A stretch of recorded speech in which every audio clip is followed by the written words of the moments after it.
महाराज जी, हमसे गलती हुई, आज के बाद ऐसी गलती कभी नहीं तो करेंगे। हम आपको चंगा मत पी रहे हैं पाँव को धो के। हम आपका बोलो। चरणों में पी रहे हैं, पाँव को धोकर। ठीक, और आपको 51 रुपया दान भी दे रहे हैं। इनके 500 रुपया डांड भी दे रहा है। ये दौर यकीनन बहुत संक्रमण का दौर है। इस दौर में हम लोग जो डॉक्टर अम्बेडकर को, भगत सिंह को, पेरियार को, फुले साहब को अपना आदर्श मानते हैं, ये उनके लिए सबसे सोचने का समय है कि अगर हमारा चीफ जस्टिस होता है, उस पर जूते फेंके जा रहे हैं। रोहित वेमुला को हम भूले नहीं है। अभी हरियाणा का आप जो घटना देख रहे हैं क्या है, हमारे लोग जो कई पीढ़ियों से आर्थिक रूप से वो संपन्न है, उनकी पत्नी आईएएस अफसर है, वो खुद आईपीएस अफसर है, मरने को मजबूर हो रहे हैं। इसलिए मैं आपके चैनल के माध्यम से इस घटना की बहुत कड़ी से कड़ी निंदा करता हूं और मैं सरकार से मांग करता हूं, जो लोगों ने इस तरह साहस किया, उनको उनके ऊपर संविधान के अनुसार कड़ी से कड़ी कार्रवाई हो। सर हमारे साथ डॉक्टर आरजेपी चरवाहा सर हमारे साथ मौजूद हैं। बातचीत करेंगे एमपी की घटना जो सोशल मीडिया पे काफी वायरल हुआ, जिसमें देखने को मिला एक जो ओबीसी व्यक्ति है उसको बैठाकर उसको जिस तरह ब्राह्मण समुदाय के लोगों ने उससे पैर धुलवाए, उसके बाद उस पानी को पिलाने का काम किया गया। ऐसी तमाम घटनाएं जो समाज में होती नजर आती है, उसी विषय पर चर्चा करेंगे। सर क्या किस तरह इस विषय को देखते हैं कि आज भी हम आज अमृतकाल मना रहे हैं और 75 वर्ष आजादी के हो गए, फिर भी इस तरह की घटनाएं जो हैं समाज में आ रही हैं। कभी किसी का सर मुड़वा दिया जाता है, कभी किसी को पैर धुलवा कर उसको पिलवाया जाता है। क्या कहेंगे आप? सभी को जय भीम, जोहार, जय पेरियार, इनकलाबी सलाम। आपने जो गंभीर प्रश्न किया, पहली बात इसके लिए आपको धन्यवाद। कम से कम इस पे कोई बात कर रहा है, आप बात कर रहे हैं, इसके लिए आपको चैनल को, आपके सभी जो भी दर्शक लोग देखते हैं उनको बहुत बहुत धन्यवाद। देखिए, अमृतकाल अभी शब्द आपने इस्तेमाल किया, ये सही अमृतकाल किसके लिए है? ये यकीनन उनके लिए अमृतकाल है जो मनुवाद पे यकीन करते हैं, जो पेशवाई पे यकीन करते हैं, जो हम लोग इंसान नहीं मानते हैं, जो जानवरों को माँ मानते हैं लेकिन हम लोग को इंसान भी, नागरिक भी मानने से इनकार करते हैं। ये उनका अमृतकाल है। जो अगर उनका अमृतकाल है तो हमारा क्या है? हमारे लिए सबसे कठिन संक्रमण और पीड़ादायी वक्त इस समय है। अगर ऐसा नहीं है तो सब समझिए आप, नहीं कल उस बच्चे ने क्या, पुरुषोत्तम कुशवाहा का क्या गुनाह था? ये व्यक्ति अनुज पांडे जो है, ये बकायदे उस दमोह का इलाका है जहां दारू बेचना पूरी तरह से प्रबंधित है, आप दारू वहां नहीं बेच सकते हैं। ये बकायदे दारू बेचता है और उसमें गिरफ्तार होता है और पीता भी है। वो उस व्यक्ति ने, आजकल भाई जनरेशन, नई जनरेशन का जमाना है, या आ गया है, उसने आई से कोई एक वीडियो बनाई हंसी व्यंग में, उसने एक उसमें डाल दिया, उस ग्रुप में डाल दिया कि इस तरह से हम लोग हंसी व्यंग करेंगे।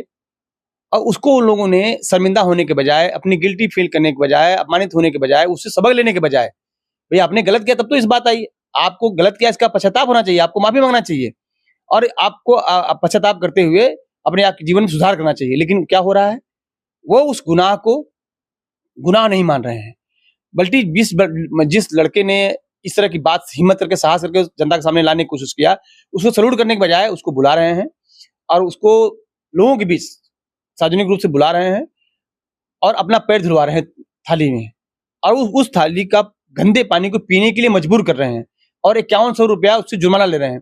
5100 रुपया भारत के किस कोष में जमा होगा? जो 5100 रुपया उन्होंने लिया, भाई आप तो गुनाह किए, आप तो अपराध किए ना, आप तो दारू बेचते थे। दमोह में अगर दारू बेचना प्रबंधित था तो आपने, मैं तो कह रहा हूँ भारत संविधान के अनुसार जो वहां सरकार चल रही है, बकायदे उनको गिरफ्तार करके जेल भेजे। और ये भारत के जो अमृतकाल वाले लोग हैं आज की तारीख में है, और हमारे लोग जो है बहुजन, जो भी लोग हैं, जो वंचित समाज के लोग हैं, उनको इस बात को समझना चाहिए कि ये दौर यकीनन बहुत संक्रमण का दौर है। इस दौर में हम लोग जो डॉक्टर अम्बेडकर को, भगत सिंह को, पेरियार को, फुले साहब को अपना आदर्श मानते हैं, ये उनके लिए सबसे सोचने का समय है कि अगर हमारा चीफ जस्टिस होता है, उस पर जूते फेंके जा रहे हैं। रोहित वेमुला को हम भूले नहीं है। अभी हरियाणा का आप जो घटना देख रहे हैं क्या है, हमारे लोग जो कई पीढ़ियों से आर्थिक रूप से वो संपन्न है, उनकी पत्नी आईएएस अफसर है, वो खुद आईपीएस अफसर है, मरने को मजबूर हो रहे हैं। इसलिए मैं आपके चैनल के माध्यम से इस घटना की बहुत कड़ी से कड़ी निंदा करता हूं और मैं सरकार से मांग करता हूं, जो लोगों ने इस तरह साहस किया, उनको उनके ऊपर संविधान के अनुसार कड़ी से कड़ी कार्रवाई हो। देखने को मिल रहा है कि जो तमाम बैकवर्ड कास्ट के लोग हैं, एससी एसटी के ओबीसी के लोग हैं, इनके ऊपर धर्म का जो चाशनी है वो काफी बड़े पैमाने पर चढ़ चुका है। ये हिंदू राष्ट्र के जो स्वर अलाप रहे हैं उसमें शामिल होते हैं और तमाम ऐसी घटनाएं बार बार। क्या ये हिंदू राष्ट्र की आईना है? क्या आप इसको किस तरह देखते हैं आप? नहीं, आपने फिर बहुत खूबसूरत प्रश्न किया।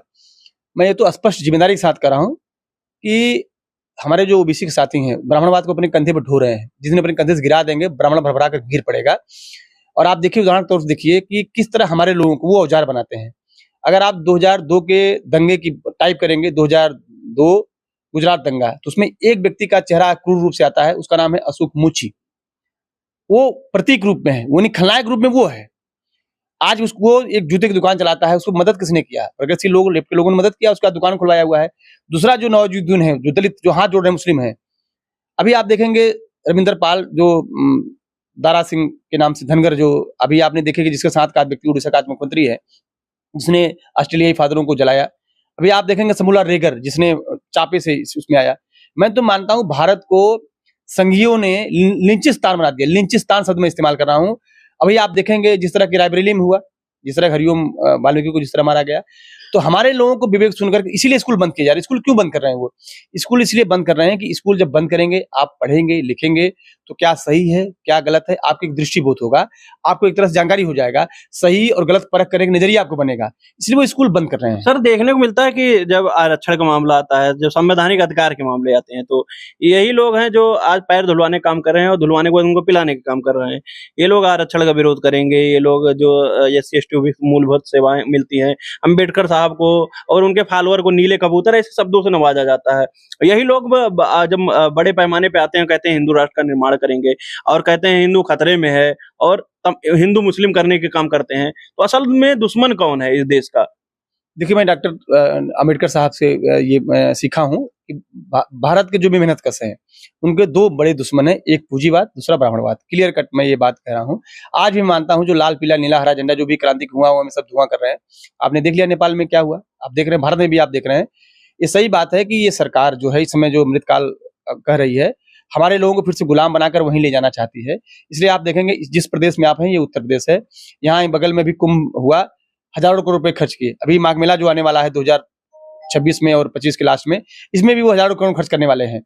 ये हमारे लोगों को पाखंड अंधविश्वास में ले जाना चाहते हैं, हमें ये मानसिक रूप से गुलाम बनाना चाहते हैं। वो गुलाम बना रहे हैं। अगर न बना रहे होते, जिनका बार बार नाम रहे SC/ST OBC का, उनका औजार कैसे बनता? आदरणीय उमा भारती जी, कल्याण सिंह, विनय कटियार, इस लोग कौन लोग हैं? अब तो बढ़िया, ये लोग कौन है? ये सब तो सब एक बड़ है। तो ये इनका विवेक शून्य कर दे रहे हैं। ये पाखंड के अंधविश्वास के रात दिन चला रहे हैं। आप सोचिए, एक कक्षा केवल मात्र 6 तक पढ़ा एक व्यक्ति जो ट्रक का खलासी था, अनुराधाचार्य, आज BA, MA, LLB, LLM कितने साल वकालत पढ़ने के बाद सैकड़ों लोग हैं जो कोर्ट कचहरी में काम करते हैं। उसमें से गिने चुने लोग, हजारों लाखों में से गिने चुने लोग जो है चीफ जस्टिस बन पाते हैं। एक चीफ जस्टिस व्यक्ति को बने हुए सीधे छाती पढ़ने की बात करता है। ये साहस हिम्मत कहां से मिलता है?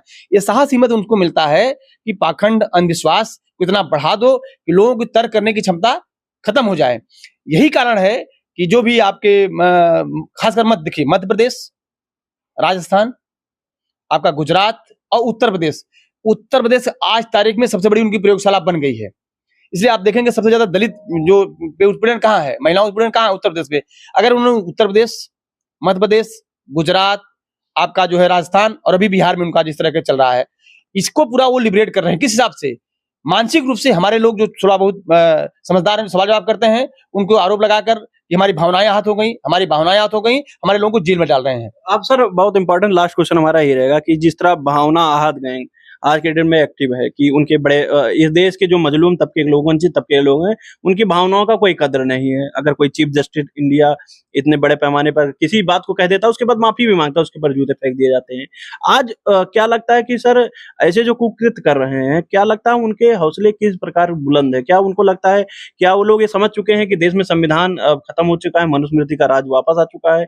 जिस तरह, क्योंकि कानून के लागू होने के बाद भी अगर आज देश में कोई चीफ जस्टिस ऑफ इंडिया के ऊपर कोई अगर जूते फेंक दे रहा है, और जैसे अभी आपने वीडियो देखा कि जो मध्य प्रदेश का है, उसमें पैर धुलवाने का काम किया गया, पिलाने का काम किया गया उसी पानी को, तो क्या लग रहा है ये लोग समझ चुके हैं कि अब मनुस्मृति आ गया है? तो तमाम उन वंचित तबके लोगों तक क्या मैसेज देंगे इन सब घटनाओं को लेकर आप? देखिए, मैं अपने बच्चे समाज के लोगों से बात कहूंगा, संविधान खूब पढ़िए। ये अलग बात है सरकारें जो है स्कूल कॉलेज बंद कर रही हैं।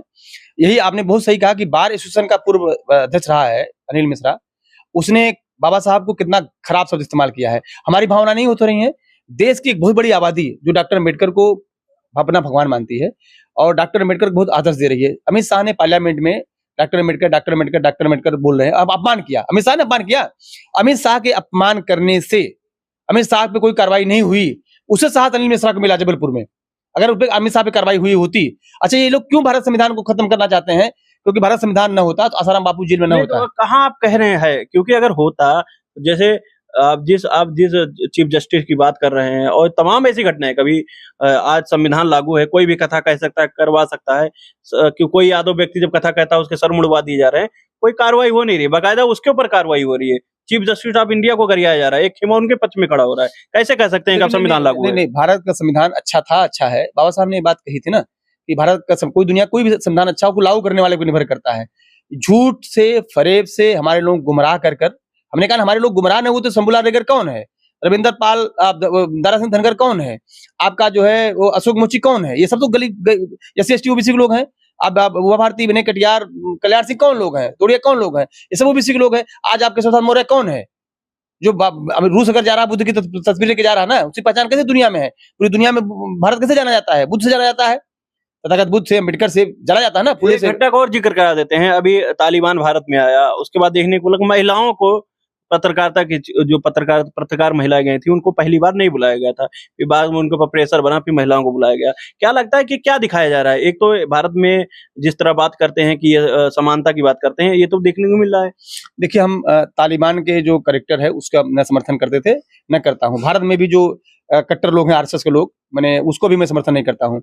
इन लोगों का आपस में घालमेल है, ये आज की नई बात नहीं है, ये आप इतिहास पर जाना पड़ेगा। श्यामा प्रसाद मुखर्जी हिंदू महासभा है, मुस्लिम लीग, आप जान रहे हैं जिन्ना इनके साथ मिलकर सरकार बनाए कि नहीं बनाए हैं, तो उनके आइडियल रहे हैं वो। दरअसल में हम ये आपके चैनल के माध्यम से वंचित समाज के लोगों से आग्रह और अपील विनती करना चाहता हूं कि डॉक्टर अम्बेडकर को, भगत सिंह को, पेरियार को, फूले साहब को पढ़िए, ललित सिंह यादव को, मानव कांचीराम को पढ़िए, समझिए।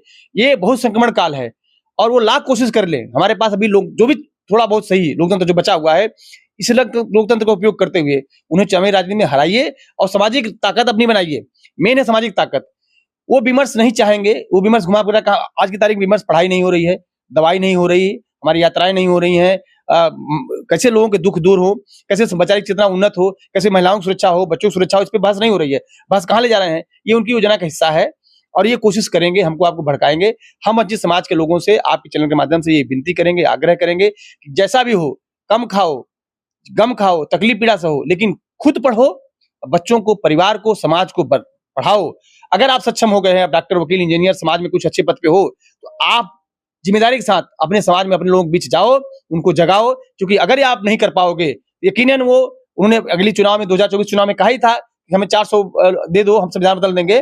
वो संविधान यकीनन रोज बदल रहे हैं, संविधान को कमजोर कर रहे हैं। अगर कमजोर कर नहीं होते तो पार्लियामेंट में अमित शाह न बोलता, इस तरह का आदरणीय हमारे पूजनीय भारत रत्न डॉक्टर BR अम्बेडकर साहब के बारे में न बोलता, और उससे साहस मिलकर अनिल मिश्रा ने बोल पाता। इसलिए मैं अपने समाज लोगों से अपील करना चाहूंगा कि आप जागो, ये वक्त जागने का है, ये वक्त पढ़ने का है, ये वक्त लड़ने का है, और हम मिलकर लड़ेंगे, यकीनन मिलकर लड़ेंगे जो जीतेंगे। बहुत बहुत धन्यवाद। जय भीम, जोहार, जय पेरियार, इनकलाबी सलाम।